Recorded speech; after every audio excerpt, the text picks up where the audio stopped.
The Assembly will hear an address by His Excellency Donald Trump, President of the United States of America.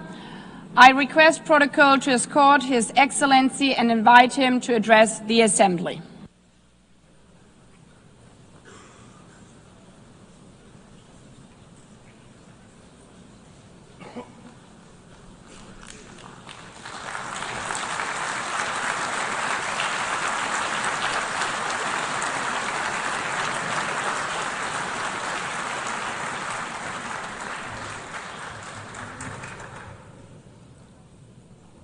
Thank you very much. Very much appreciated.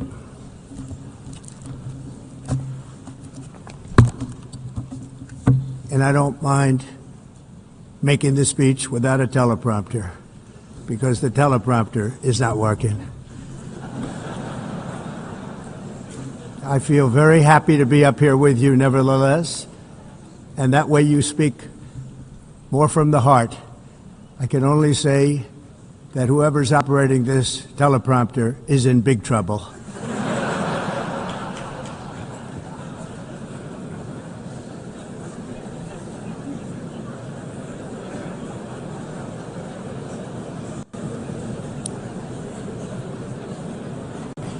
Hello, Madam First Lady. Thank you very much for being here. And Madam President, Mr. Secretary General, First Lady of the United States, distinguished delegates, ambassadors, and world leaders. 6 years have passed since I last stood in this grand hall and addressed a world that was prosperous and at peace in my first term. Since that day, the guns of war have shattered the peace I forged on 2 continents. An era of calm and stability gave way to one of the great crises of our time. And here in the United States, 4 years of weakness, lawlessness, and radicalism under the last administration delivered our nation into a repeated set of disasters. 1 year ago, our country was in deep trouble, but today, just 8 months into my administration, we are the hottest country anywhere in the world, and there is no other country even close. America is blessed with the strongest economy, the strongest borders, the strongest military, the strongest friendships, and the strongest spirit of any nation on the face of the earth. This is indeed the golden age of America. We are rapidly reversing the economic calamity we inherited from the previous administration, including ruinous price increases and record-setting inflation like we've never had before.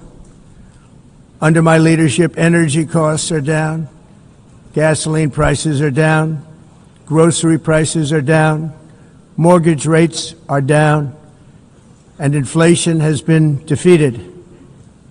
The only thing that's up is the stock market, which just hit a record high. In fact, it hit a record high 48 times in the last short period of time. Growth is surging, manufacturing is booming. The stock market, as I said, is doing better than it's ever done. And all of you in this room benefit by that, almost everybody. And importantly, workers' wages are rising at the fastest pace in more than 60 years. And that's what it's all about, isn't it?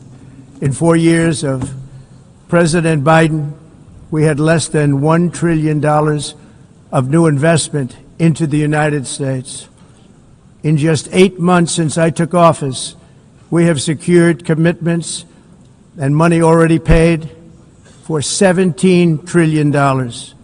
Think of it, 4 years, less than $1 trillion, 8 months, much more than $17 trillion is being invested in the United States. And it's now pouring in from all parts of the world. We've implemented the largest tax cuts in American history and the largest regulation cuts in American history, making this once and again the best country on earth to do business. And many of the people in this room are investing in America, and it's turned out to be an awfully good investment during this 8-month period. In my first term, I built the greatest economy in the history of the world. We had the best economy ever, history of the world. And I'm doing the same thing again, but this time it's actually much bigger and even better. The numbers far surpass my record-setting first term. On our southern border, we have successfully repelled a colossal invasion. And for the last 4 months, and that's 4 months in a row, the number of illegal aliens admitted and entering our country has been 0. Hard to believe, because if you look back just a year ago, it was millions and millions of people pouring in from all over the world, from prisons, from mental institutions, drug dealers. All over the world they came. They just poured into our country with the ridiculous open border policy of the Biden administration. Our message is very simple. If you come illegally into the United States, you're going to jail, or you're going back to where you came from, or perhaps even further than that. You know what that means. I want to thank the country of El Salvador for the successful and professional job they've done in receiving and jailing so many criminals that entered our country. And it was under the previous administration that the number became record-setting, and they're all being taken out. We have no choice. And other countries have no choice, because other countries are in the exact same situation with immigration. It's destroying your country, and you have to do something about it. On the world stage, America is respected again like it has never been respected before. You think about 2 years ago, 3 years ago, 4 years ago, or 1 year ago, we were a laughingstock all over the world. At the NATO summit in June, virtually all NATO members formally committed to increase defense spending at my request from 2% to 5% of GDP, making our alliance far stronger and more powerful than it was ever before. In May, I traveled to the Middle East to visit my friends and rebuild our partnerships in the Gulf and those valued relationships with Saudi Arabia, Qatar, and the UAE, and other countries are now, I believe, closer than ever before.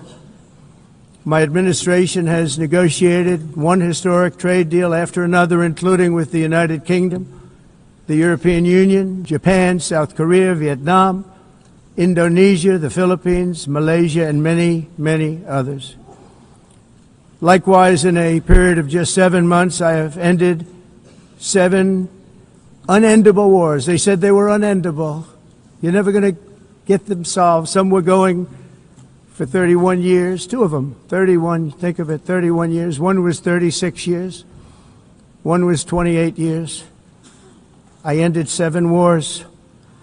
And in all cases, they were raging with countless thousands of people being killed. This includes Cambodia and Thailand, Kosovo and Serbia, the Congo and Rwanda, a vicious, violent war that was, Pakistan and India, Israel and Iran, Egypt and Ethiopia, and Armenia and Azerbaijan. It included all of them. No president or prime minister, and for that matter, no other country has ever done anything close to that. And I did it in just 7 months. It's never happened before. There's never been anything like that. I'm very honored to have done it. It's too bad that I had to do these things instead of the United Nations doing them. And sadly, in all cases, the United Nations did not even try to help in any of them. I ended 7 wars, dealt with the leaders of each and every one of these countries, and never even received a phone call from the United Nations offering to help in finalizing the deal.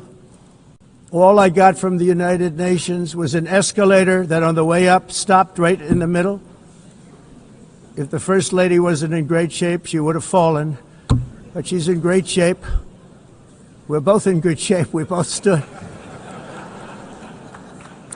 And then a teleprompter that didn't work.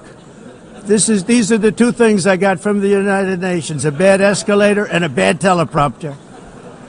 Thank you very much. And by the way, it's working now. It just went on. Thank you.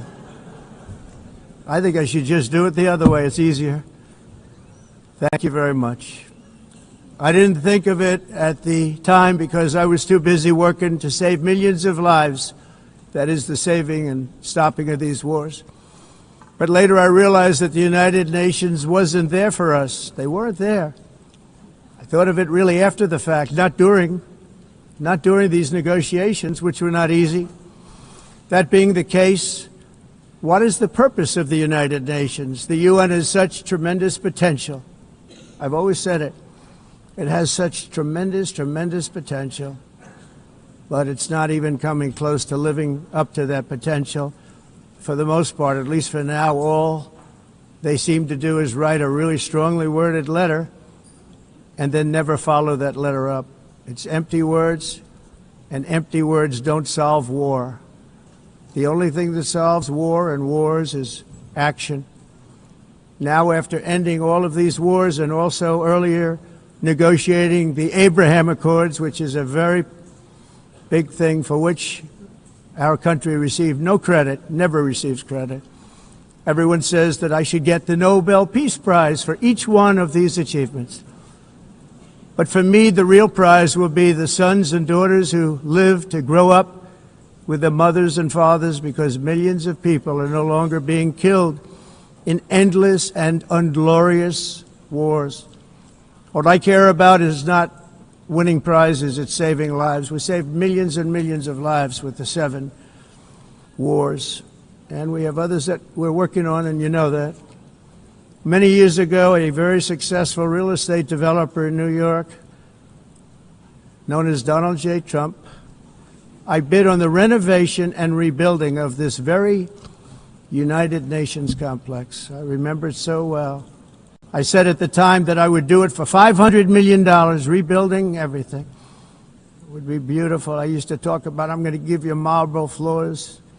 They're going to give you terrazzo. I'm going to give you the best of everything. You're going to have mahogany walls. They're going to give you plastic. But they decided to go in another direction, which was much more expensive at the time, and which actually produced a far inferior product.